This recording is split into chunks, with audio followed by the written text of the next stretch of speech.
Imagine walking down your own street, only to be stopped and searched by police for no reason. That's exactly what happened to 13-year-old Jimmy Washington on a sunny afternoon in Oakwood. But what the officers didn't know was that Jimmy's father is the new chief of police. How will this encounter unfold, and what lessons will be learned about racial profiling in America? Jimmy Washington stepped out of his house on Oak Street, his backpack slung over one shoulder. The sun beat down on the quiet neighborhood of Oakwood, its tree-lined streets a picturesque scene of suburban tranquility. At 13, Jimmy was old enough to make the short walk to his grandmother's house on his own, a route he'd traveled countless times before. As he made his way down the sidewalk, Jimmy took in the familiar sights of his neighborhood. Mrs. Johnson was tending to her prized rose bushes, while the Peterson kids rode their bikes in lazy circles on their driveway. The air smelled of freshly cut grass and barbecue, typical for a warm Saturday afternoon in Oakwood. Jimmy had walked about 2 blocks when he first noticed the police cruiser.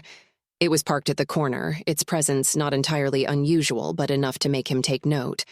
As he continued walking, he couldn't shake the feeling that the officers inside were watching him. Jimmy tried to push the thought aside, focusing instead on the math homework he needed to finish before dinner. But as he turned onto Maple Avenue, Jimmy saw the cruiser again. This time, it was slowly rolling down the street, keeping pace with him from a distance. A knot began to form in his stomach. He'd heard stories from his older cousins about being stopped by the police for no reason, but surely that wouldn't happen to him. Not here in Oakwood. Jimmy quickened his pace slightly, his heart starting to race. He could feel the weight of the officer's gaze on his back. Were they really following him? Or was he just being paranoid? He glanced over his shoulder, trying to appear casual. The cruiser was definitely closer now. As he approached the next intersection, Jimmy's discomfort grew into genuine fear. The cruiser's engine revved slightly as it accelerated, closing the gap between them. Jimmy's palms began to sweat, and he clutched the straps of his backpack tighter. He was only a few blocks from his grandmother's house now, but it suddenly felt miles away. Jimmy's mind raced through possible scenarios. Should he run? No, that would only make things worse. Should he stop and confront the officers? The very thought made his stomach churn. As the cruiser drew nearer, Jimmy made a decision. With shaking hands, he pulled out his cell phone. He dialed his father's number, silently praying he would pick up. As the phone began to ring, Jimmy heard the sound of car doors opening behind him. Footsteps approached, and a gruff voice called out, "Hold it right there, son." Jimmy's finger hovered over the call button, his father's number now displayed on the screen. He took a deep breath, steeling himself for what was to come. As he turned to face the approaching officers, Jimmy pressed call, hoping his father, the new chief of police, would answer before things escalated further. The phone began to ring as the 2 officers drew closer, their expressions unreadable behind mirrored sunglasses. Jimmy's heart pounded in his chest, the sound of each ring seeming to stretch on for an eternity. He silently willed his father to pick up, knowing that the next few moments could change everything. 2 pairs of polished boots stopped inches from Jimmy's sneakers. The air grew thick with tension as he looked up into the officer's mirrored sunglasses, seeing only his own terrified reflection. What happened next would challenge everything Jimmy thought he knew about safety, authority, and justice in his quiet suburban neighborhood. "What are you doing here, son?" The taller officer's voice was gruff, almost accusatory. His name tag read, Grant. The second officer, Baker, stood slightly back, his hand resting casually on his belt. Jimmy swallowed hard, his mouth suddenly dry. "I'm just walking to my grandmother's house, sir," he replied, his voice smaller than he intended. Officer Grant's eyebrows furrowed behind his sunglasses. "We've had reports of suspicious activity in this area. You match the description we were given." Jimmy's heart raced. Suspicious activity? He was just walking down the street. "I live here, sir," he explained, gesturing vaguely back the way he came. "My dad, ID," Officer Baker cut in, his tone clipped and impatient. Jimmy fumbled with his backpack, his hands shaking slightly as he retrieved his school ID. He handed it over, noticing how Officer Baker held it at arm's length, as if it might be contaminated. Jimmy Washington, Officer Grant read aloud, his tone skeptical. And you say you live around here? Yes, sir. Just a few blocks that way. Jimmy pointed, trying to keep his voice steady. I can show you. That won't be necessary. Officer Grant interrupted, handing the ID back roughly. What's in the backpack? Jimmy's confusion was quickly turning to fear. He'd done nothing wrong, yet these officers were treating him like a criminal. Just my school books and some snacks for my grandma, he explained, his voice wavering slightly. Officer Grant exchanged a look with his partner, their expressions unreadable behind their mirrored lenses. The power imbalance was palpable. Jimmy felt small and vulnerable under their scrutiny. Look, son, Officer Grant said, his voice taking on a patronizing tone. If you've got nothing to hide, you won't mind us taking a look in that bag, right? It wasn't really a question. Jimmy knew he had no choice but to comply, even as every instinct told him this was wrong. He slowly slipped the backpack off his shoulder, handing it over to Officer Baker. As Officer Baker roughly rummaged through his belongings, Jimmy's mind raced. Where was his dad? Had he answered the call? Would he get here in time? All right, Officer Grant said, his tone growing more aggressive. Now empty your pockets. Jimmy's eyes widened in disbelief. But I haven't done anything wrong, he protested weakly, even as his hands moved to comply. Officer Grant took a step closer, looming over Jimmy. Empty them now, or we'll do it for you. As Jimmy began to turn out his pockets, his fear intensified. He silently prayed his father would arrive soon, before this situation spiraled even further out of control. The ringing of his unanswered phone call seemed to echo in his ears, a cruel reminder of how alone he truly was in this moment. As Jimmy's call echoed through the precinct, Chief Washington's heart skipped a beat. He recognized his son's number instantly, and a surge of concern washed over him. Without hesitation, he snatched up the phone, his voice tight with worry as he answered. Jimmy? What's wrong, son? The muffled sounds of a confrontation filtered through the speaker, and Chief Washington's blood ran cold. He could hear the tremor in Jimmy's voice, barely audible over the stern tones of what could only be fellow officers. In that moment, the chief's two worlds collided, his role as a father and his duty as head of the police force. Chief Washington didn't waste a second. He barked out a quick order to his assistant, grabbing his keys and badge as he strode purposefully towards the exit. The other officers in the precinct watched in surprise as their usually composed leader rushed past, a mix of determination and fear etched across his face. As he climbed into his unmarked car, Chief Washington's mind raced. He knew the neighborhood where Jimmy was walking, knew the officers who patrolled that beat. What could have prompted them to stop his son? The chief's hands tightened on the steering wheel as he pulled out of the parking lot, sirens blaring. During the drive, Chief Washington's thoughts oscillated between concern for Jimmy and anger at the situation. He had worked tirelessly since taking on the role of chief to address issues of racial profiling within the department. He had implemented new training programs, revised protocols, and personally mentored officers on community engagement. And yet, here was his own son, apparently being subjected to the very behavior he had fought so hard to eradicate. The chief's foot pressed harder on the accelerator as he navigated the familiar streets of Oakwood. Every second felt like an eternity. He tried to focus on the road, but his mind kept conjuring images of Jimmy, scared, alone, facing a situation no child should have to endure. Chief Washington silently prayed he would arrive in time to prevent any escalation. As he turned onto Maple Avenue, Chief Washington's training kicked in. He mentally reviewed proper stop and search procedures, cataloging the ways in which this encounter, based on what little he had heard, already seemed to deviate from protocol. The chief's jaw clenched as he considered the conversation he would soon be having with the officers involved. Suddenly, he spotted them. Just ahead, two uniformed officers stood on the sidewalk, their attention focused on a small figure between them. Chief Washington's heart clenched as he recognized Jimmy's red backpack, and the slump of his son's shoulders.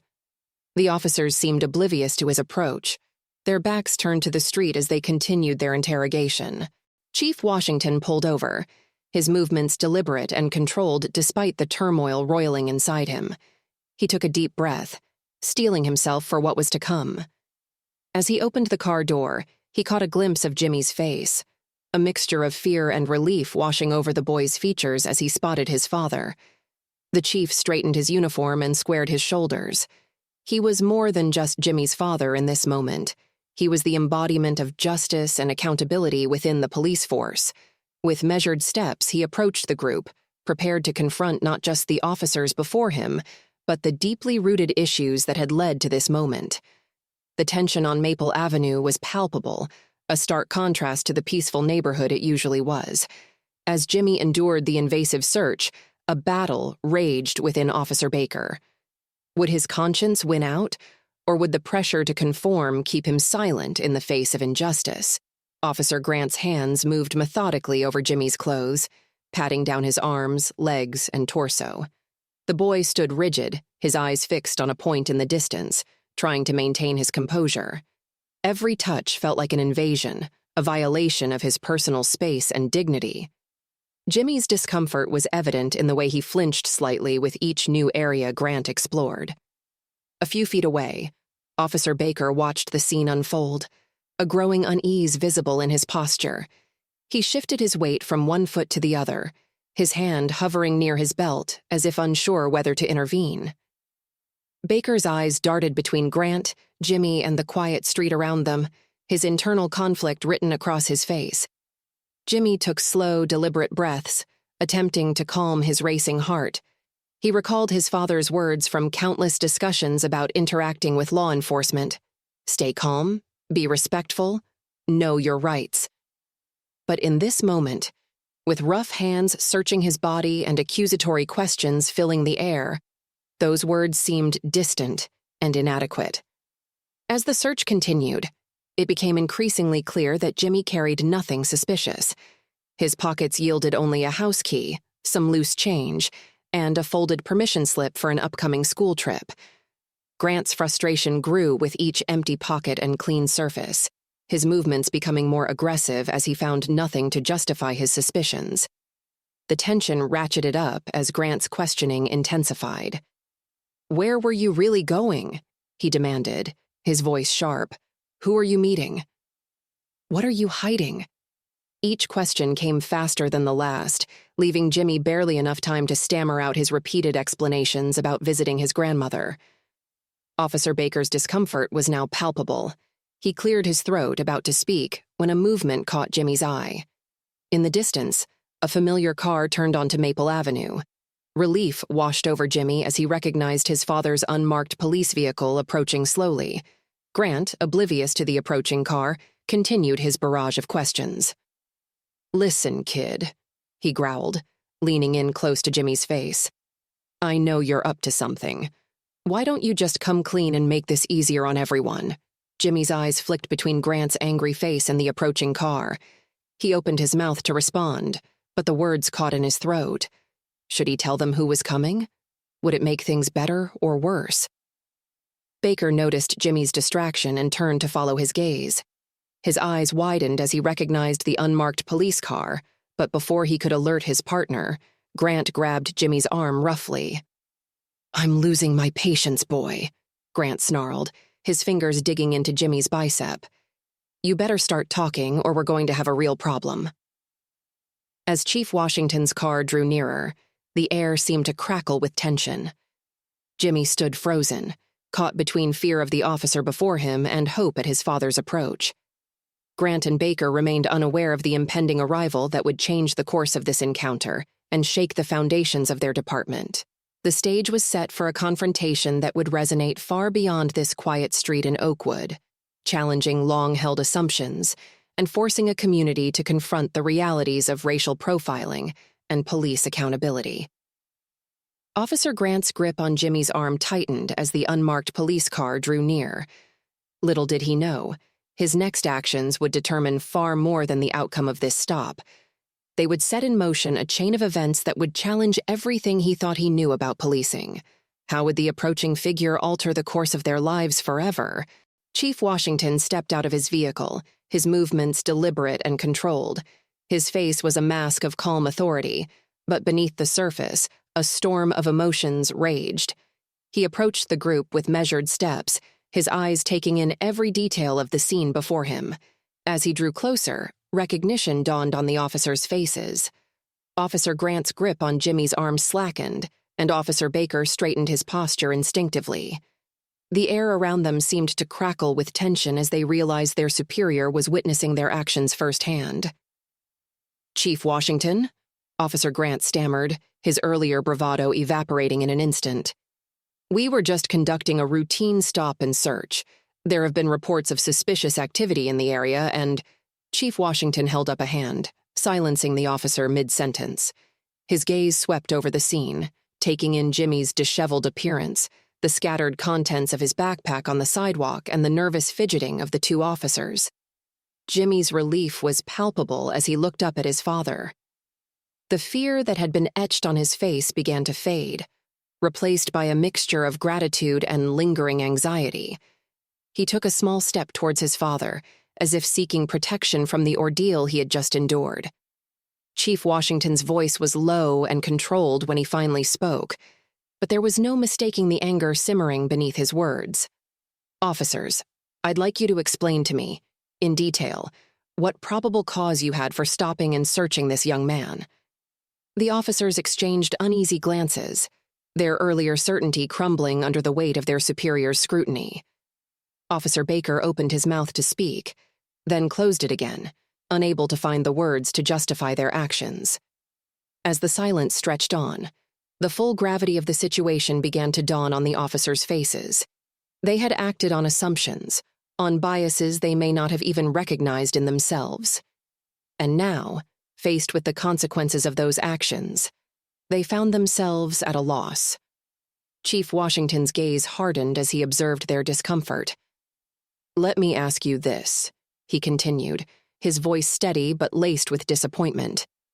"Did either of you think to ask this young man why he was in the neighborhood before you began your search?" The officer's silence was answer enough. Chief Washington nodded slowly, as if confirming something he had already suspected. Then, with a deep breath, he delivered the revelation that would shatter their world. "Officers Grant and Baker, I'd like you to meet my son, Jimmy Washington." The words hung in the air, heavy with implications. The officers' faces paled as they realized the full extent of their mistake. They had racially profiled and mistreated the son of their own police chief, a man who had been working tirelessly to address these very issues within the department. As the enormity of their actions sank in, Officer Grant and Baker struggled to find words to explain themselves. Their earlier confidence had evaporated, replaced by a growing sense of shame and regret. Chief Washington placed a protective hand on Jimmy's shoulder, his touch gentle but firm. The contrast between his care for his son and his stern demeanor towards his officers was stark. It was clear that this incident would have far-reaching consequences, not just for the officers involved, but for the entire Oakwood Police Department. Chief Washington's gaze swept over the two officers, his expression a mixture of disappointment and controlled anger. The silence stretched for a moment before he spoke, his voice low but firm. "Officers, I'd like you to explain to me what suspicious behavior my son was exhibiting that warranted this stop and search." Officer Grant shifted uncomfortably, his earlier confidence evaporating under the chief's scrutiny. "Sir, we received reports of suspicious activity in the area," he stammered, his words sounding hollow even to his own ears. Officer Baker remained silent, his eyes fixed on a point in the distance. "And what, exactly, made my son fit that description?" Chief Washington pressed, his tone measured but laced with an undercurrent of frustration. Was it the color of his skin, his age, or perhaps the fact that he was simply walking down the street in broad daylight? The officers exchanged uneasy glances, their discomfort palpable. Officer Baker finally spoke up, his voice barely above a whisper. "Chief, we made a mistake. We shouldn't have—" "No, you shouldn't have." Chief Washington cut him off, his voice taking on a more authoritative tone. Let me remind you both of proper procedure. Stopping and searching a citizen requires reasonable suspicion based on specific, articulable facts, not vague reports or personal biases. As the chief spoke, Jimmy watched his father with a mix of awe and relief. He had never seen this side of him before, the firm, commanding presence that demanded respect and accountability. It was a stark contrast to the gentle, supportive father he knew at home. Chief Washington continued, his words clear and deliberate. When approaching a citizen, your first step should be to introduce yourselves and explain the reason for the stop. You should ask questions and gather information before escalating to a search. Did either of you do that in this case? The silence that followed was answer enough. The shame on the officers' faces deepened as the full weight of their actions sank in. They had not only violated department protocol, but it also reinforced the very stereotypes and biases that Chief Washington had been working tirelessly to eliminate. Jimmy noticed a change in the officers' demeanor. The arrogance and aggression that had characterized their earlier behavior had melted away, replaced by genuine remorse and embarrassment.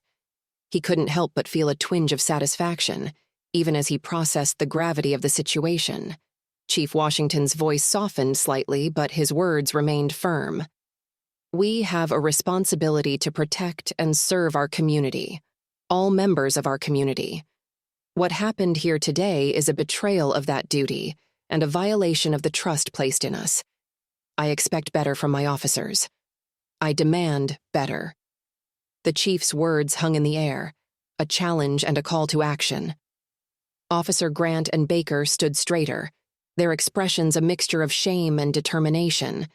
It was clear that this incident would have far-reaching consequences, not just for them, but for the entire department. As Chief Washington concluded his address to the officers, his demeanor shifted. The stern police chief was replaced by a concerned father as he turned his attention to Jimmy. He placed a gentle hand on his son's shoulder, his eyes softening with concern. "Are you all right, son?" he asked, his voice low and comforting. The contrast between Chief Washington's dual roles, as a leader demanding accountability and as a father offering comfort, was striking. It served as a powerful reminder of the complex intersection between personal experiences and systemic issues, a theme that would continue to resonate as the aftermath of this incident unfolded. The air around them seemed to shift as Chief Washington turned his attention from the chastened officers to his son. The stern authority figure melted away, replaced by a concerned father.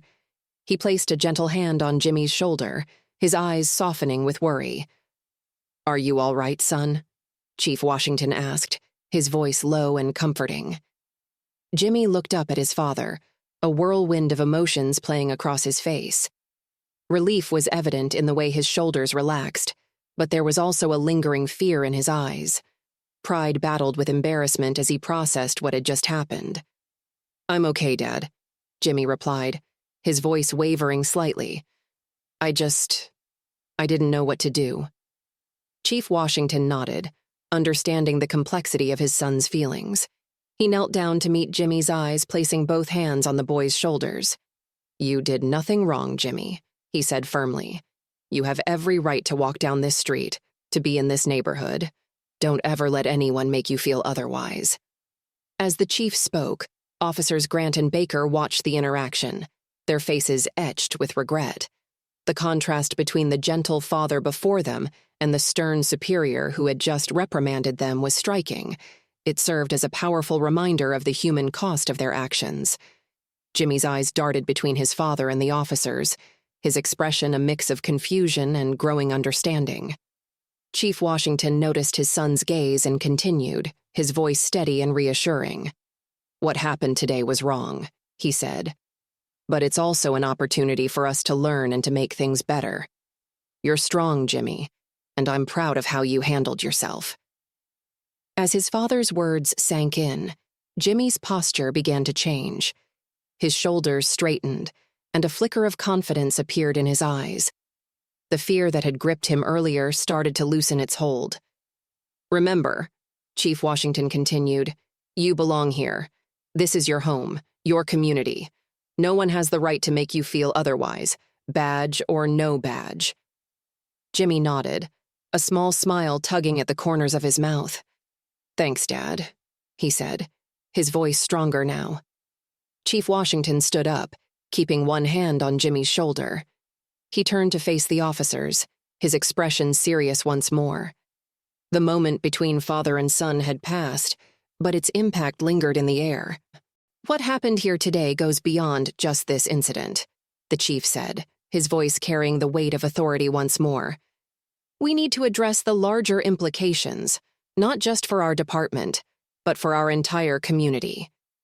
As Chief Washington prepared to delve into the broader issues at play, Jimmy stood tall beside his father. The ordeal he had faced was far from over, but he felt a new sense of strength and purpose.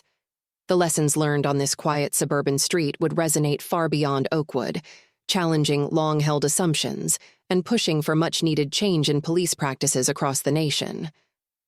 As Chief Washington turned back to his officers, his expression hardened with determination. This was more than just a reprimand. It was an opportunity for a crucial teaching moment. The quiet suburban street had become an impromptu classroom, with Jimmy and the officers as unexpected students. "Gentlemen," Chief Washington began, his voice steady and authoritative, "what happened here today is a textbook example of racial profiling." He paused, allowing the weight of his words to sink in. "It's not just about following proper procedure, it's about recognizing and confronting our own biases." Officers Grant and Baker shifted uncomfortably, their earlier confidence replaced by a growing sense of shame. Chief Washington continued, his tone firm but not unkind. "Racial profiling isn't always overt. It's often subtle, hidden in our assumptions and split-second decisions. But the impact on our community is profound and lasting." The chief gestured towards Jimmy, who stood quietly by his side. "My son was simply walking down the street in his own neighborhood. Yet you saw him as a threat. Why? We need to examine that thought process critically." As Chief Washington spoke, Jimmy listened intently, his eyes darting between his father and the officers. He was witnessing firsthand the complex dynamics of law enforcement and race, a subject that had always seemed abstract in their dinner table discussions. "Did you know," Chief Washington continued, addressing the officers directly, "that departments implementing continuous anti-bias training report a 30% increase in officer awareness of racial bias over a 3-year period?" The statistic hung in the air, a tangible measure of the work that lay ahead. Officer Grant cleared his throat, his voice hesitant.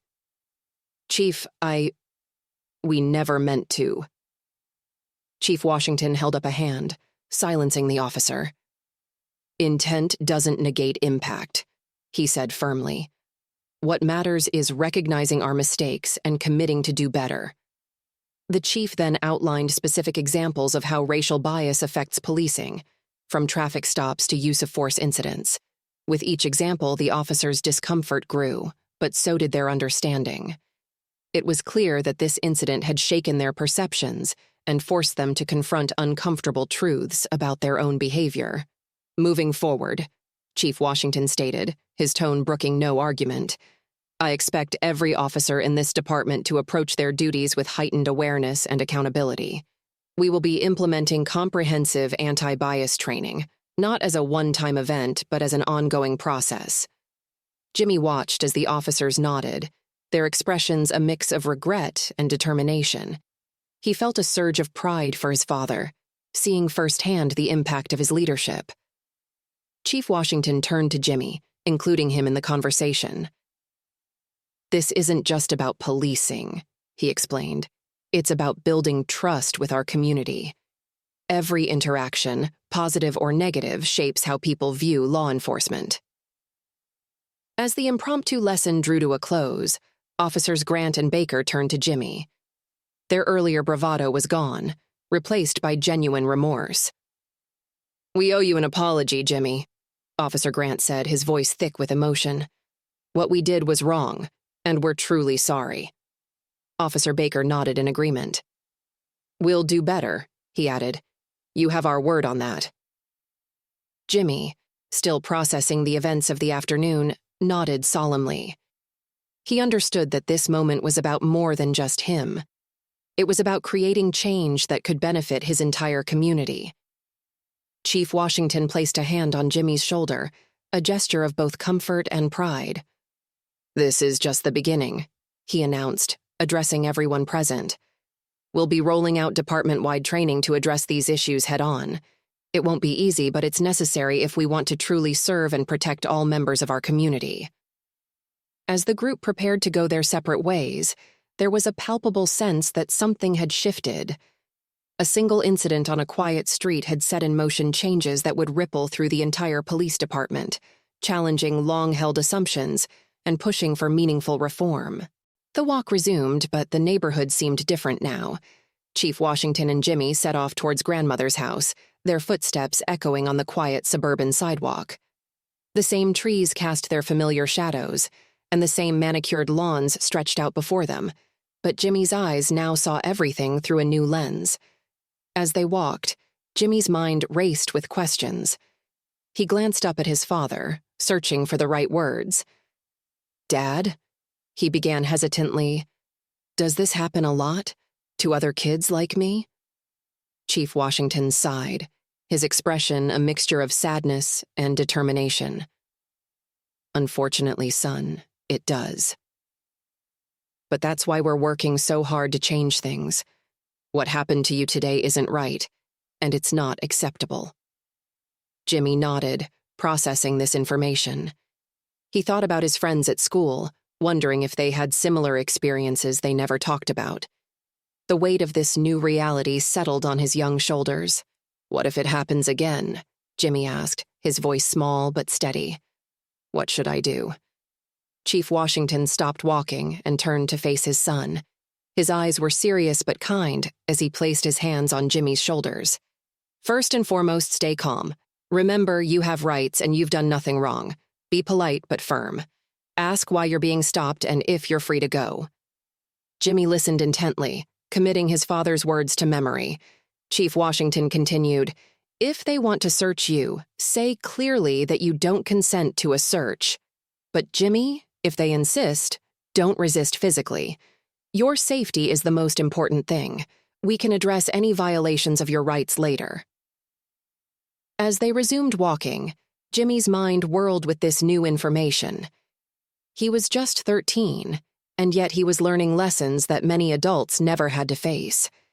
The innocence of his childhood seemed to be slipping away, replaced by a stark reality of what it meant to be a young black man in America. "I'm proud of how you handled yourself today," Chief Washington said, breaking the silence. "You stayed calm and called for help. That took courage." Jimmy felt a warmth spread through his chest at his father's words. Despite the fear and confusion of the day, he realized he had learned something valuable. He had seen his father in action, standing up for what was right and working to make real change. "Thanks, Dad," Jimmy said, his voice stronger now. "I'm proud of you, too. The way you talk to those officers, you're really making a difference, aren't you?" Chief Washington smiled, a mix of pride and determination in his eyes. "I'm trying, son. It's not always easy, but it's necessary. And seeing you today, how you handled yourself, it reminds me why this work is so important." As they approached grandmother's house, Jimmy felt a strange mix of emotions. He was still processing the fear and confusion of the incident, but there was also a new sense of purpose growing within him. He realized that what had happened today was part of a larger story, one that he was now a part of. The familiar sight of his grandmother's house came into view, its welcoming porch a stark contrast to the tension of the earlier confrontation. Jimmy knew that new challenges awaited inside, that he would have to recount the day's events and face his grandmother's reaction. But he also felt a newfound strength, bolstered by his father's words and example. As they climbed the porch steps, Jimmy took a deep breath. He was ready to face whatever came next, armed with a new understanding of the world and his place in it. The door opened, revealing his grandmother's concerned face, and Jimmy stepped forward into the next chapter of this unfolding story. Behind the screen door stood a pillar of strength forged by years of adversity. Jimmy's grandmother had faced discrimination head-on in her youth.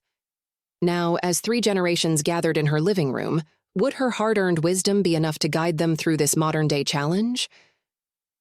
Mary Washington opened the door, her warm smile fading as she sensed the tension radiating from her grandson and son. She ushered them inside, her keen eyes taking in Jimmy's disheveled appearance and the worry lines etched on Chief Washington's face. "What happened?" Mary asked, her voice laced with concern and a hint of knowing dread. As Jimmy and his father recounted the incident, Mary's expression shifted from shock to outrage, and finally to a fierce protectiveness. She pulled Jimmy close, her arms wrapping around him like a shield against the world's injustices. "Oh, baby," she murmured, her voice thick with emotion. "I'm so sorry you had to go through that." Chief Washington watched as his mother comforted Jimmy, seeing the same strength in her that had guided him through his own challenges. Mary's eyes met his, a silent understanding passing between them. "Jimmy," Mary said, guiding her grandson to the worn but comfortable couch, "let me tell you about the time I was denied service at a diner, right here in Oakwood." As Mary shared her story, Jimmy listened intently, his eyes wide with a mix of disbelief and growing understanding. She painted a vivid picture of a different era, one where segregation was the norm, and standing up for one's rights often came at a great personal cost. "But we didn't back down," Mary continued, her voice gaining strength. "We organized, we marched, we made our voices heard. And slowly, things began to change." Jimmy glanced at his father, seeing him in a new light. The chief nodded, encouraging Mary to continue.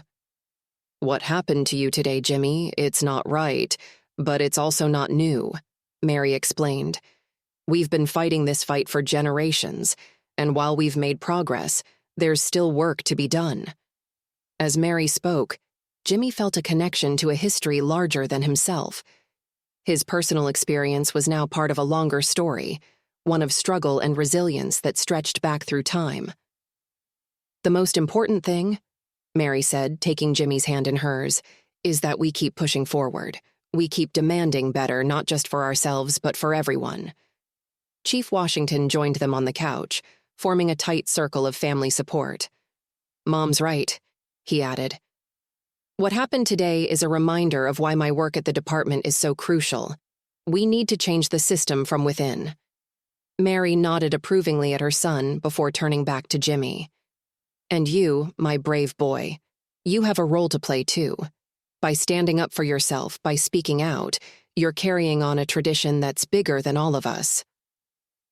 As the family discussed how to move forward, a sense of purpose began to replace the fear and anger of earlier.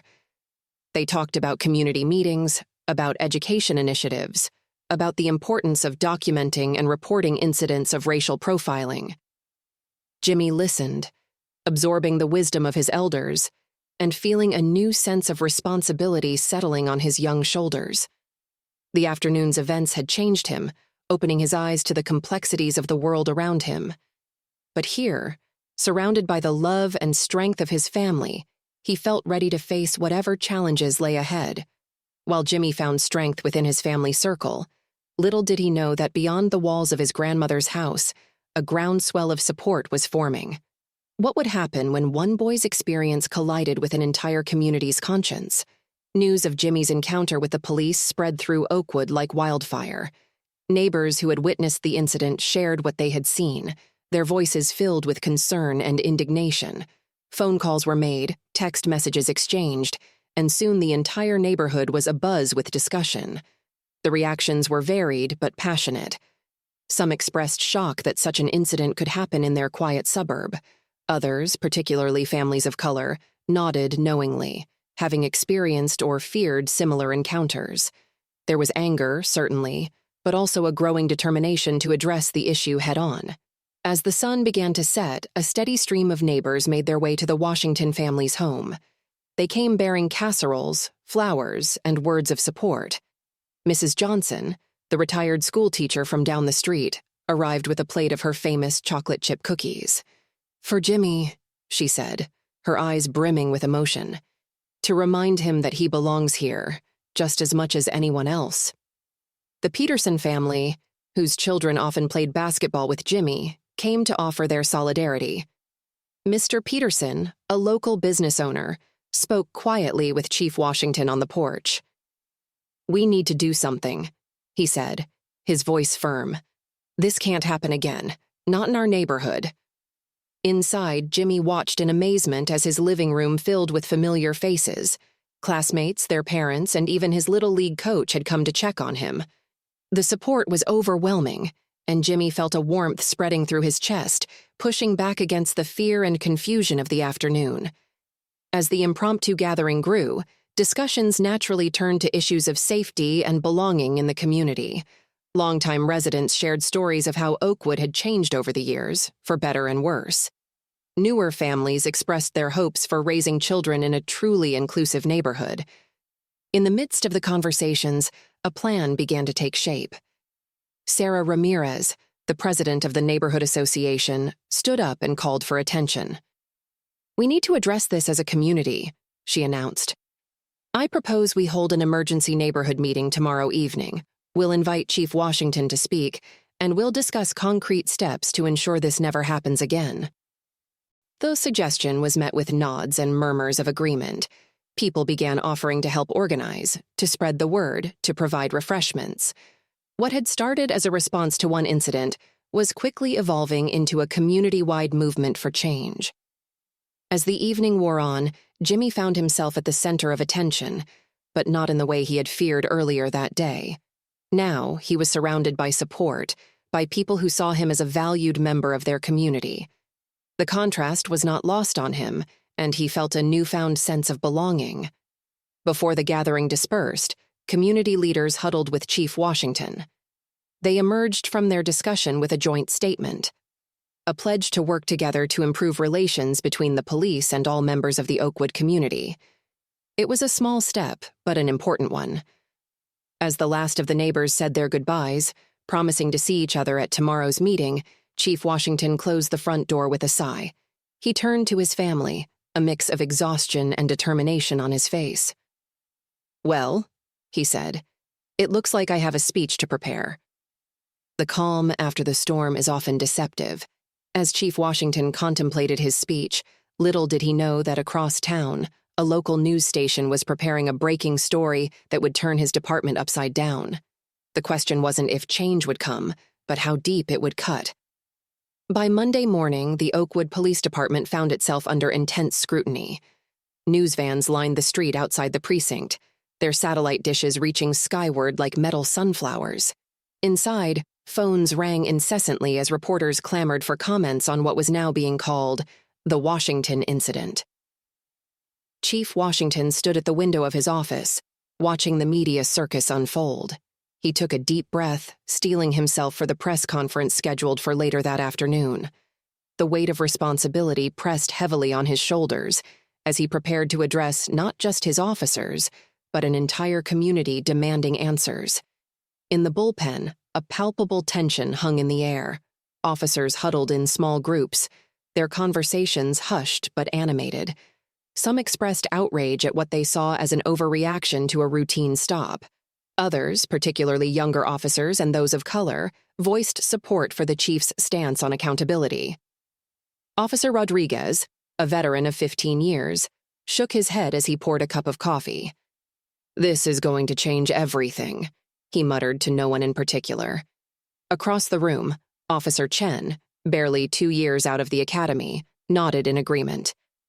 "Maybe it's about time," she replied, her voice low but firm. As the day wore on, Chief Washington moved swiftly to implement immediate policy changes. A memo circulated, mandating body cameras for all patrol officers and instituting new guidelines for stops and searches. The chief's message was clear. Transparency and accountability were no longer optional. Outside the precinct, a group of community activists gathered, their signs demanding justice and reform. Among them stood Sarah Ramirez, the neighborhood association president who had organized the emergency meeting. Her voice carried over the crowd as she addressed the assembled reporters. "We're not just asking for change," she declared. "We're demanding it. Our children deserve to feel safe in their own neighborhoods." The pressure from the public was relentless. Social media buzzed with discussions about racial profiling and police accountability. Local politicians issued statements, carefully worded to appease both law enforcement and community concerns. The eyes of the nation seemed to be turning towards Oakwood, a small suburb suddenly thrust into the spotlight of a national debate. As the sun began to set, Chief Washington emerged from a marathon session with his command staff. His face was etched with fatigue, but his eyes burned with determination. Flanked by his senior officers, he approached the podium set up in front of the precinct. "Good evening," he began, his voice steady despite the gravity of the moment. "Today, the Oakwood Police Department is announcing a comprehensive review of all our policies and procedures." The crowd of reporters leaned forward, pens poised over notepads. "This review will be thorough, transparent, and conducted with input from community leaders. We are committed to earning back the trust of every citizen we serve." As Chief Washington continued to outline the department's plans for reform, the focus began to shift. In the back of the room, Officers Grant and Baker stood silently, their futures hanging in the balance. The coming days would determine not just their fates, but the future of policing in Oakwood. As the dust settled from Chief Washington's press conference, two figures remained in sharp focus: Officers Grant and Baker. Their actions had sparked a firestorm, but what would it cost them personally? The internal investigation was about to pull back the curtain on a process shrouded in secrecy, revealing just how law enforcement holds its own accountable. The days following the incident were a blur of interviews and paperwork. Grant and Baker found themselves on administrative leave, their badges and service weapons locked away. As they sat through grueling sessions with internal affairs, the gravity of their actions began to sink in. Officer Grant, always the more outspoken of the two, struggled to reconcile his intentions with the impact of his actions. "I was just doing my job," he insisted at first. But as the questions continued, doubt crept into his voice. Baker, quieter and more introspective, spent sleepless nights replaying the incident in his mind. He wondered how he could have intervened, what signs he had missed. The disciplinary hearing loomed large on the horizon.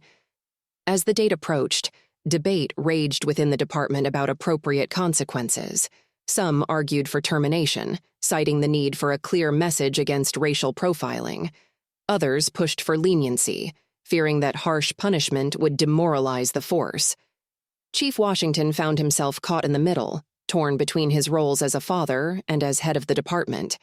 He knew the officers' actions demanded serious consequences, but he also recognized the potential for growth and reform.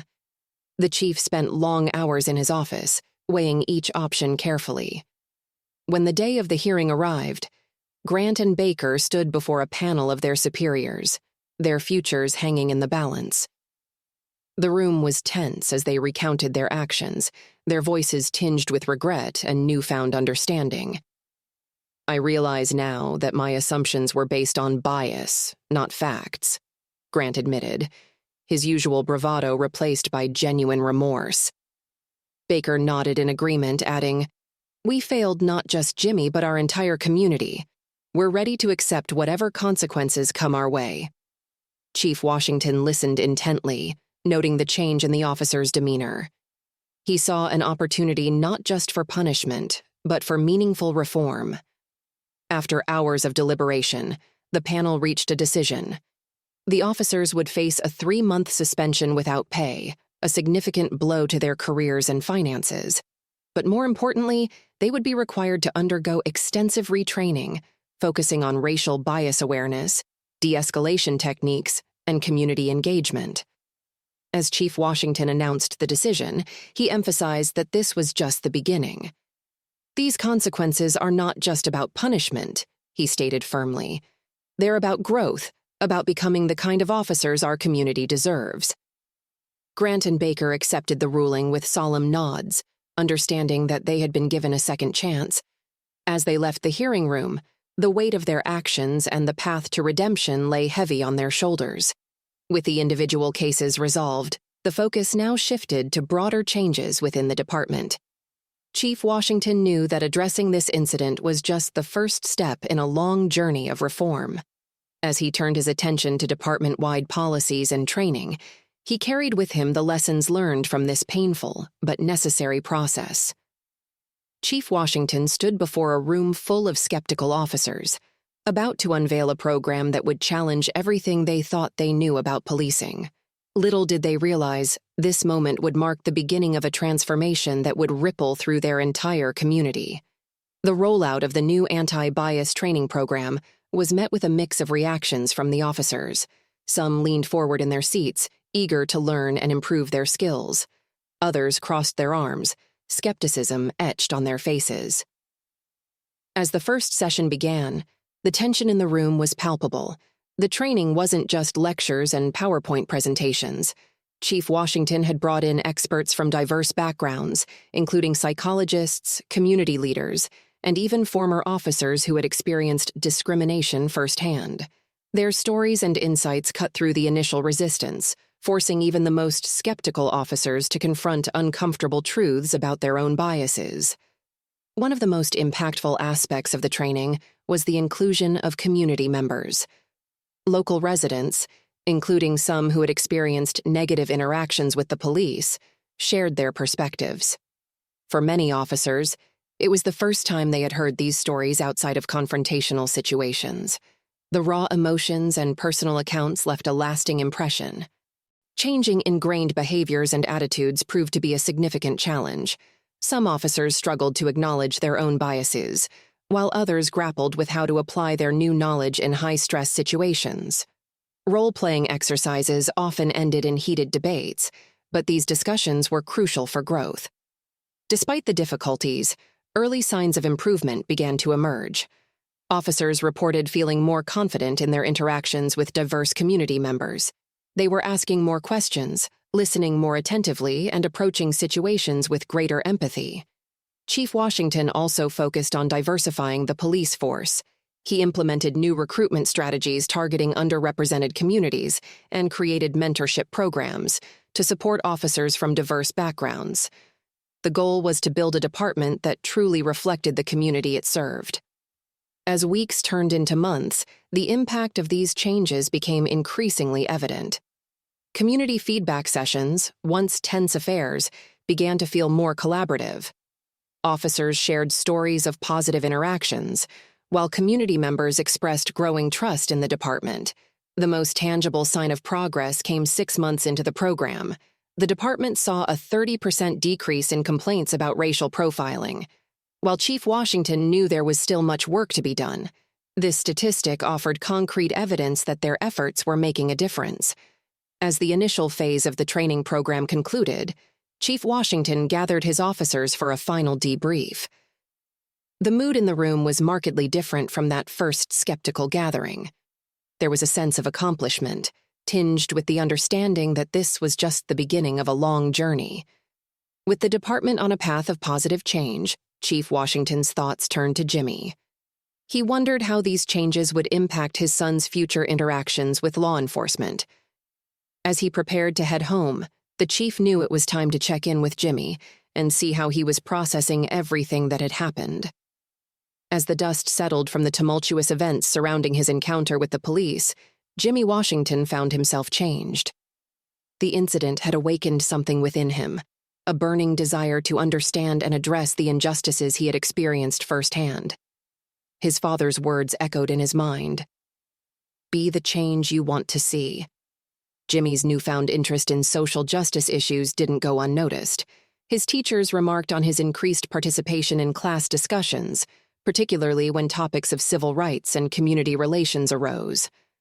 At home, Chief Washington observed his son poring over books and articles, absorbing information with a hunger that both impressed and slightly worried him. It wasn't long before Jimmy's passion translated into action. He joined a youth-led community initiative aimed at bridging the gap between law enforcement and local teenagers.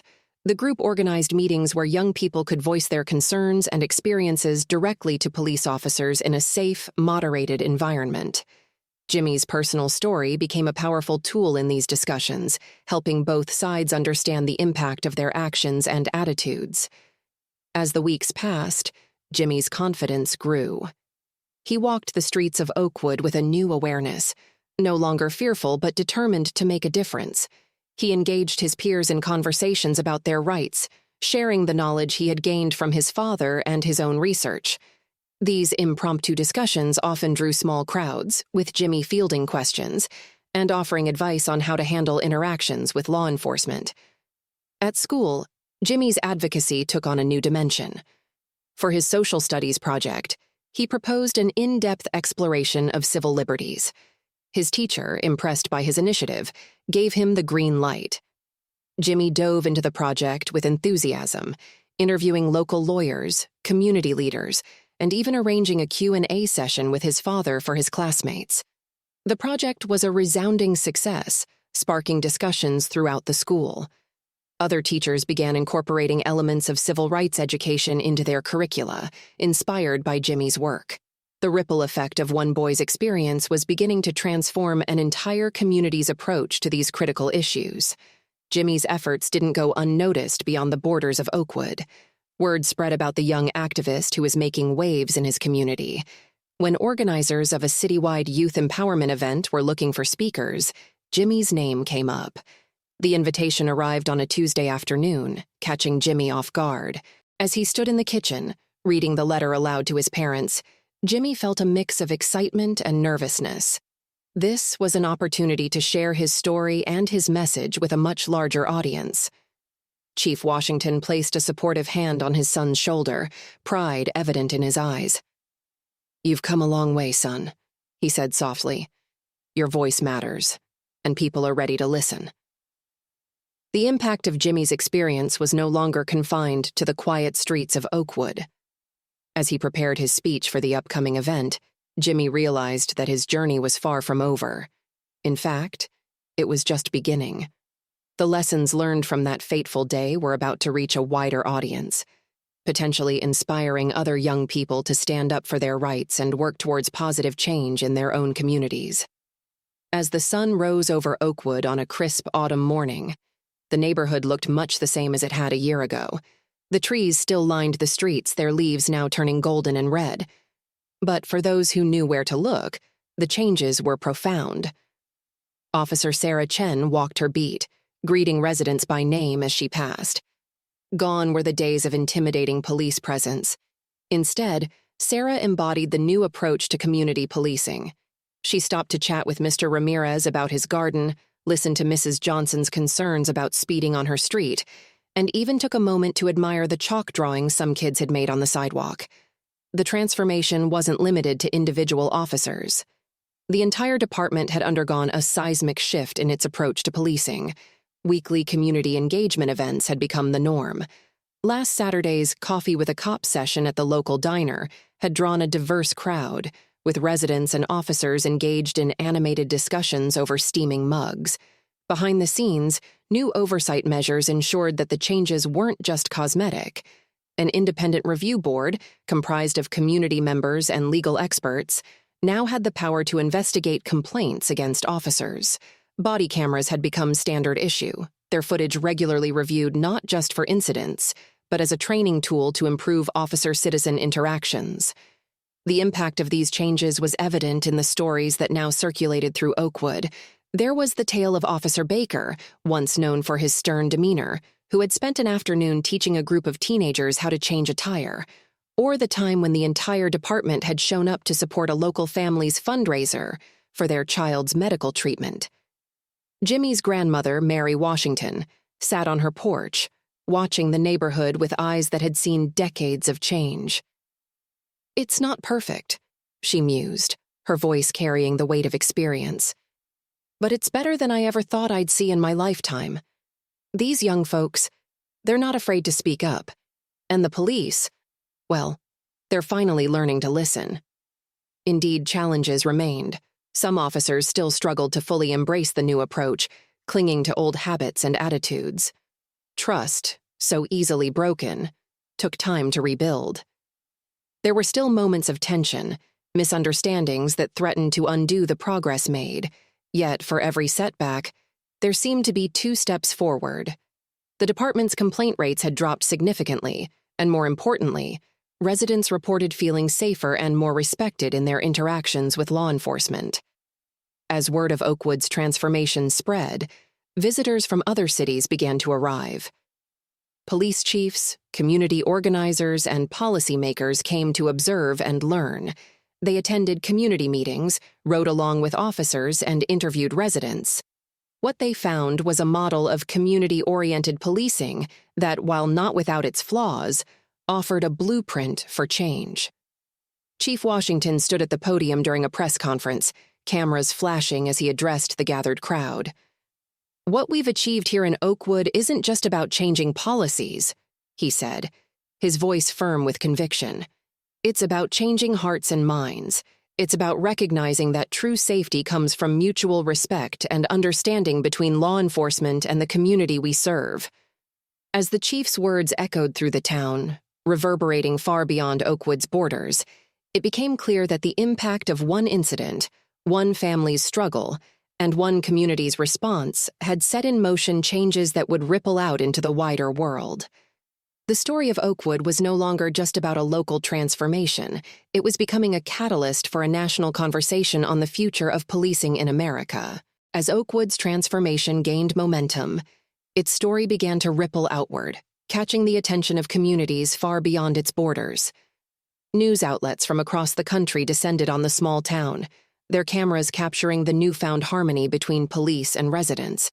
The sight of Officer Chen chatting amiably with Mr. Ramirez about his prized tomatoes became a powerful symbol of change, broadcast into living rooms nationwide. Chief Washington found his inbox flooded with requests from other police departments eager to learn from Oakwood's example. He began traveling to conferences, sharing the hard-won lessons of their journey. At a national law enforcement symposium in Chicago, he stood before a packed auditorium, his voice steady as he recounted the incident that had sparked it all. "It took my own son being profiled for me to truly see the depth of the problem," he admitted, his words resonating with many in the audience. "But what matters is what we do with that knowledge. In Oakwood, we chose to face our biases head-on and work together with our community to build something better." Back in Oakwood, Jimmy and his family found themselves at the center of a different kind of attention. A documentary crew had arrived, their cameras following the Washingtons as they went about their daily lives. Jimmy, now more comfortable in the spotlight, spoke eloquently about his experience and the changes he'd witnessed in his town. "It's not just about what happened to me," he told the filmmaker, his eyes bright with conviction. "It's about making sure it doesn't happen to anyone else." The impact of Oakwood's story reached even further, influencing policy discussions at the state and federal level. Lawmakers who had long grappled with the issue of police reform now had a concrete example to point to, a blueprint for change that had proven successful in practice. In response to the growing interest, the state government created a task force dedicated to addressing racial profiling. Chief Washington was invited to serve as a key advisor, bringing Oakwood's experiences to bear on statewide policies. The task force's recommendations would go on to form the basis of groundbreaking legislation aimed at reforming police practices across the state. As Oakwood's model gained traction, it began to influence policy discussions even at the federal level. Congressional hearings on police reform featured testimony from Oakwood residents and officials, their stories providing powerful evidence of the potential for positive change. The culmination of these efforts came with the passage of the Community Trust and Police Accountability Act, a piece of federal legislation that drew heavily from the lessons learned in Oakwood. The act mandated comprehensive anti-bias training for all law enforcement agencies receiving federal funding and established new standards for community engagement and oversight. As news of the act's passage spread, a sense of pride and accomplishment washed over Oakwood. What had begun as a painful incident had grown into a movement, one that was now poised to impact communities across the nation. Yet even as Oakwood celebrated its role in this broader change, the focus began to shift back to the individuals at the heart of the story. For Chief Washington, Jimmy, and the officers who had been part of that fateful day, the journey was far from over. Their personal growth and ongoing challenges would continue to shape the future of policing in Oakwood and beyond. Officer Grant sat alone in his living room, the weight of his actions heavy on his shoulders. The past year had been a journey of self-reflection, one that had stripped away the certainties he once held about his role as a police officer. He stared at the framed photo of his academy graduation, remembering the pride he felt that day. Now, that pride was tinged with a newfound humility. Grant's path to redemption began with small steps. He volunteered at the local community center, helping with after-school programs for at-risk youth. At first, the kids were wary of him, their eyes filled with the same fear he had seen in Jimmy's that fateful day. But as the weeks passed, those walls began to crumble. Grant found himself learning as much from the children as they did from him. One afternoon, while helping a young girl with her math homework, Grant experienced a breakthrough. As she struggled with a problem, her frustration mounting, Grant felt a surge of impatience. It was then that he recognized the same knee-jerk reaction he had experienced on patrol countless times before. The realization hit him like a punch to the gut. His biases ran deeper than he had ever imagined. Back at the precinct, Grant threw himself into mentoring younger officers. He shared his experiences openly, using his own mistakes as teachable moments. "We have to question our assumptions constantly," he would tell them during ride-alongs. "The moment we stop doing that is the moment we stop serving our community." The true test of Grant's transformation came on a crisp autumn day when he found himself face-to-face with Jimmy Washington. The tension was palpable as they stood in the community center's hallway, memories of their last encounter hanging between them. Jimmy's eyes were wary, his posture guarded. Grant took a deep breath. "Jimmy," he began, his voice steady but tinged with regret. "I owe you an apology. What I did that day was wrong, and I've spent every day since then trying to be better." Jimmy listened silently, his expression unreadable. Then, slowly, he nodded. "I appreciate that, Officer Grant," he said. "But it's not just about me, it's about making sure it doesn't happen to anyone else." Those words sparked a fire in Grant. He began advocating for police reform within the force, pushing for more comprehensive training and greater accountability. His fellow officers were skeptical at first, but Grant's passion and first-hand experiences gradually won them over. Grant's efforts did not go unnoticed. At the department's annual awards ceremony, Chief Washington stood at the podium, a proud smile on his face. "For his outstanding contributions to improving our department's culture and community relations," the chief announced, "we present this year's Excellence in Service Award to Officer David Grant." As Grant accepted the award, he caught Jimmy's eye in the audience. The young man gave him a small nod of acknowledgement, a gesture that meant more to Grant than any plaque ever could. He realized then that his journey was far from over. The true measure of his redemption would be in the lasting changes he could help bring about, not just in himself, but in the entire system. As the applause faded, Grant's thoughts turned to the future. He knew that the work ahead would be challenging, but he was ready to face it head-on. The story of Oakwood's transformation was still being written, and Grant was determined to play his part in shaping a more just and equitable future for all. As Oakwood's transformation unfolded, another story of change was quietly taking shape. Jimmy Washington, now 14, stood at a crossroads that would shape not just his future, but potentially the lives of countless others. What path would this young man, once wrongfully accused, choose to follow? Jimmy sat at his desk, surrounded by brochures from various law schools and civil rights organizations. His eyes scanned the pages, absorbing information about internships, pre-law programs, and summer workshops. The incident that had once left him feeling powerless now fueled a burning desire to make a difference. His newfound interest in law and civil rights didn't go unnoticed. Jimmy's teachers remarked on his increased participation in class discussions, particularly when topics of social justice arose. At home, Chief Washington observed his son poring over books and articles, absorbing information with a hunger that both impressed and slightly worried him. It wasn't long before Jimmy's passion translated into action. He joined a youth leadership program aimed at fostering the next generation of community advocates. The program challenged Jimmy to think critically about systemic issues and develop practical solutions. He thrived in this environment, his personal experience providing a unique perspective that resonated with his peers. Career Day at Oakwood High School provided Jimmy with an unexpected platform.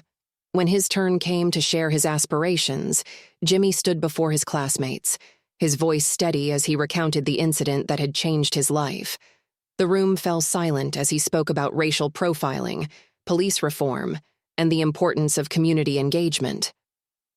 "I want to be a civil rights lawyer," Jimmy concluded, his eyes bright with determination, "because I've seen firsthand how the law can be both a tool for oppression and a force for change. I want to make sure it's always the latter." As Jimmy's understanding of systemic issues grew, so did his ability to articulate complex ideas. He began to see how his experience connected to broader patterns of inequality and injustice. Discussions at the dinner table became lively debates about policy reform and social change, with Jimmy often surprising his parents with the depth of his insights. Chief Washington and Mary watched their son's transformation with a mixture of pride and amazement. The scared boy who had called his father for help, that fateful day had grown into a young man determined to help others. Mary often found herself blinking back tears as she listened to Jimmy speak about his plans for the future. "He's carrying on our family's legacy," she told her son one evening, her voice thick with emotion. "Fighting for what's right, just like you and your father before you." Chief Washington nodded, placing a hand on Jimmy's shoulder. "You've turned a painful experience into something positive, son. That takes real strength and character." As the school year drew to a close, Jimmy made a decision that would set the course for his future. He announced his intention to pursue a career in civil rights law, starting with a summer internship at a local advocacy group. It was a bold choice for a 14-year-old, but those who knew Jimmy had no doubt he was up to the challenge. As news of Jimmy's decision spread through Oakwood, it sparked conversations about the long-term impact of the changes they had implemented. The story of one young man's journey from victim to advocate served as a powerful reminder of the potential for positive change, even in the face of adversity. The sun had barely risen over Oakwood when Chief Washington arrived at the precinct. As he walked through the bullpen, he couldn't help but marvel at the changes he saw. Officers greeted each other warmly, their conversations peppered with mentions of community events and outreach programs. It was a far cry from the tense atmosphere that had prevailed just a year ago. Chief Washington settled into his office, his gaze falling on a framed photo of Jimmy. The image of his son, smiling and confident, served as a constant reminder of why their work was so crucial. He thought back to that fateful day and how it had set in motion a chain of events that transformed not just their department, but the entire community. Over the past year, Chief Washington had become a sought-after speaker at police academies and law enforcement conferences across the state.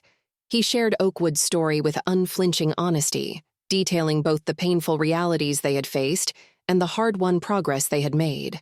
His presentations often left seasoned officers in tears, confronting their own biases and pledging to do better. The chief's efforts hadn't gone unnoticed. Just last month, he had received the prestigious Community Policing Award from the state's Police Chiefs Association. The plaque now sat on his desk, a testament to the department's commitment to reform. But for Chief Washington, the real reward was in the changed lives he saw every day. The increased trust between officers and residents, the drop in complaints, and the growing number of young people of color expressing interest in joining the force. Community engagement had become the cornerstone of the department's approach. Chief Washington made it a point to attend neighborhood meetings, school events, and even local sports games. He encouraged his officers to do the same, fostering personal connections that went beyond their official duties. The result was a police force that felt like an integral part of the community rather than an imposing outside force. As he reviewed reports from the latest community feedback session, Chief Washington reflected on the strengthened bond with his son.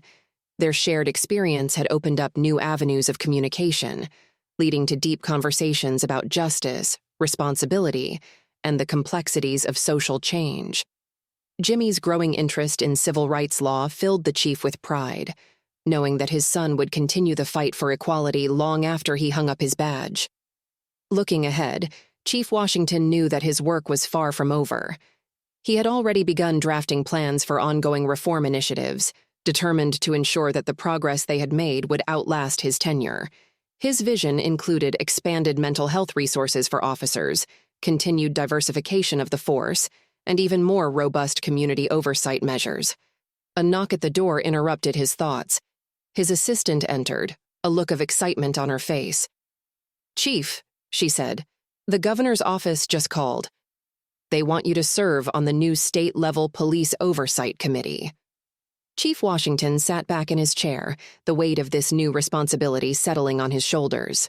It was an opportunity to extend Oakwood's impact far beyond their small town, to help shape policies that could transform policing across the entire state. As he considered the challenges and possibilities ahead, Chief Washington knew that the legacy he was building would resonate for generations to come. As the sun rose over Oakwood, a new chapter in the town's policing history was about to unfold. The police academy parking lot filled with cars, their drivers a diverse group of fresh-faced recruits ready to begin their journey. Among them was Maria Rodriguez, a young woman whose decision to join the force had been inspired by a story that had touched the entire community. Inside the academy, Chief Washington stood before the new recruits, his presence commanding respect and attention.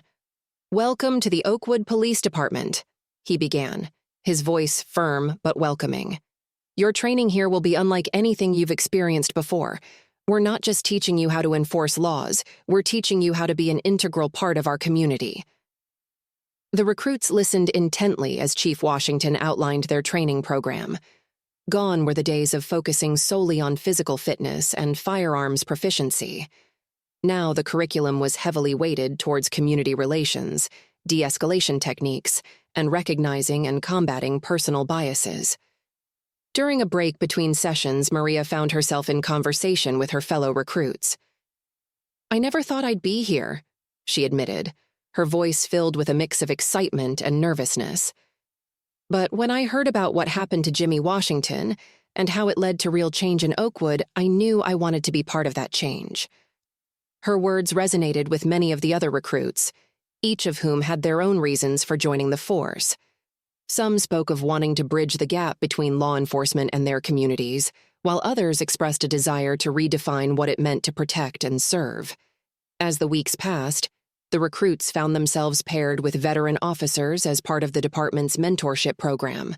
Officer Grant, once at the center of controversy, now took pride in sharing the hard-won lessons of his experiences with the next generation of officers.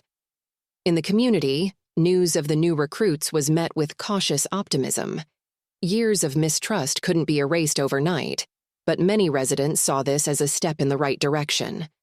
Local community leaders organized meetings to discuss their hopes and concerns about the changing face of law enforcement in Oakwood.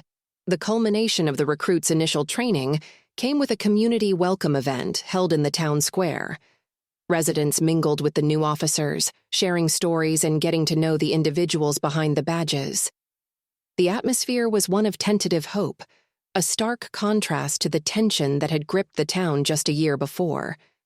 As the event drew to a close, a moment of symbolic significance unfolded. Jimmy Washington, now a confident young man with aspirations of becoming a civil rights lawyer, approached the group of new recruits.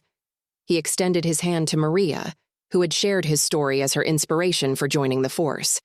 Their handshake, witnessed by many, represented more than just a greeting. It was a bridge between past and future, a testament to how far Oakwood had come and the journey that still lay ahead.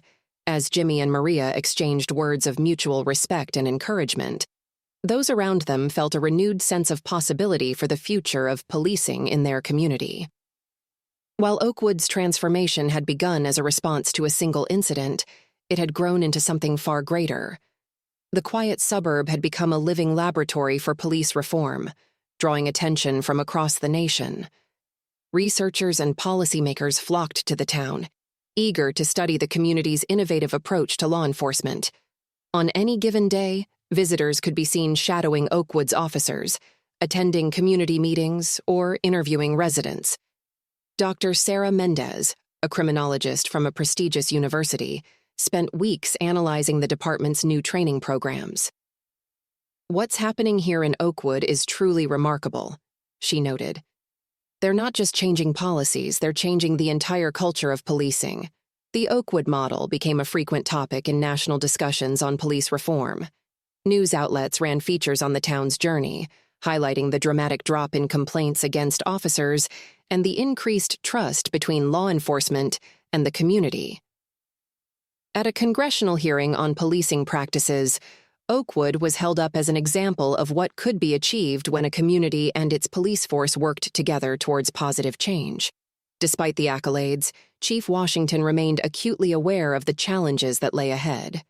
"We've made progress, but our work is far from over," he often reminded his officers and the community.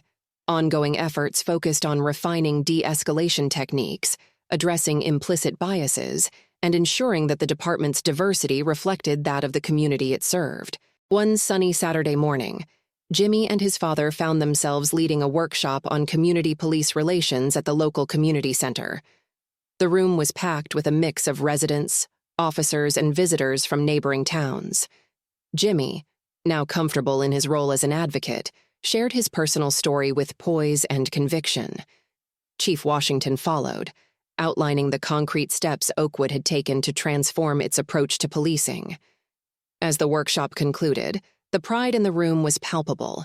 Residents spoke of feeling safer, more respected, and more involved in the policing of their community. Officer Chen, once skeptical of the changes, now spoke passionately about the positive impact on her daily work. "I feel like I'm truly serving my community now," she said, "not just enforcing laws." The culmination of Oakwood's efforts came with an announcement that sent a wave of excitement through the town. The Department of Justice had selected Oakwood as one of 5 communities nationwide to participate in a pilot program on 21st century policing. This program would provide additional resources and support to further develop and refine Oakwood's approach, with the goal of creating a model that could be replicated in communities across the country. As news of the selection spread, a sense of responsibility settled over Oakwood. What had begun as a response to a painful incident had grown into something that could potentially shape the future of policing in America. Chief Washington, Jimmy, and the entire community understood that the eyes of the nation would be upon them as they continued their journey of reform and reconciliation. As the sun set on another day in Oakwood, the town stood poised on the brink of a new chapter. The story of its transformation was far from over, but the foundations had been laid for a future where police and community could work together in true partnership. The lessons learned, the challenges overcome, and the hope kindled in Oakwood would soon spread far beyond its borders, offering a blueprint for change in communities across the nation. The sun rose over Oakwood, casting long shadows across Maple Avenue. Jimmy Washington, now 15, walked the same street where his life had changed 2 years ago. The trees lining the sidewalk were the same, their leaves rustling gently in the morning breeze. But for Jimmy, everything felt different. As he strolled past familiar houses, Jimmy noticed the subtle changes that had transformed his neighborhood. The neighborhood watch signs that once dotted front lawns had been replaced with colorful banners promoting community events. Children played freely on their front lawns, their laughter a stark contrast to the tense silence that had once gripped the street. Jimmy paused at the corner where he had been stopped that fateful day. The memory still brought a twinge of discomfort, but it no longer held the power to paralyze him with fear. Instead, he felt a sense of pride in how far his community had come. A group of neighbors gathered at the nearby park, engaged in animated discussion. Jimmy overheard snippets of their conversation. Words like accountability, transparency, and community policing floated on the air. These discussions, once rare and fraught with tension, had become a regular part of life in Oakwood. As he continued his walk, Jimmy noticed a patrol car slowing down beside him. For a brief moment, old instincts kicked in, and he felt his heart rate quicken. But as the window rolled down, he was greeted by the friendly face of Officer Chen. "Good morning, Jimmy," she called out, her smile warm and genuine. "Heading to the community center?" Jimmy nodded, returning her smile. "Yeah, we're planning the next youth outreach event. Want to stop by later and give your input? Officer Chen's eyes lit up. I'd love to. See you there. As the patrol car pulled away, Jimmy marveled at how natural the interaction had felt. 2 years ago, such an exchange would have been unimaginable. Jimmy's walk took him past the newly renovated community center, its walls adorned with murals depicting scenes of unity and hope. A poster in the window announced an upcoming town hall meeting to discuss the latest reforms in the police department. Jimmy made a mental note to attend, knowing that the work of maintaining and improving these changes was ongoing. As he neared his destination, Jimmy reflected on the sense of cautious hope that now permeated Oakwood. Residents spoke of feeling safer, more respected, and more involved in the policing of their community. Yet there was also an understanding that progress was fragile, requiring constant vigilance and effort to maintain. Jimmy's thoughts turned to his own role in this ongoing transformation. His experiences had sparked a passion for social justice that now burned brighter than ever. As he approached the community center, where he volunteered as a youth mentor, Jimmy felt a renewed determination to continue the work of reform. The path ahead would not be easy. There would be setbacks, resistance, and moments of doubt. But as Jimmy pushed open the doors of the community center, ready to face another day of working towards positive change, he knew that the journey was worth every step. As the sun set on Oakwood, casting long shadows across Maple Avenue, the town stood as a testament to the power of one incident to spark lasting change. The confrontation between Jimmy Washington and Officers Grant and Baker had set in motion a transformation that reached far beyond their quiet suburb. Yet, as Chief Washington often reminded his officers and community members, the journey was far from over. The struggle for equality and justice remained an ongoing process, demanding constant vigilance and effort. Each day brought new challenges, reminding Oakwood's residents that progress was not a destination, but a continuous path forward. Community meetings, once tense affairs, had evolved into forums for open dialogue and collaborative problem-solving. Individual actions, both small and large, continued to drive change in Oakwood. From Jimmy's advocacy work to Officer Chen's renewed commitment to community policing, every person played a role in shaping the town's future. As night fell on Oakwood, the streets hummed with the quiet determination of a community united in its pursuit of a more just and equitable tomorrow.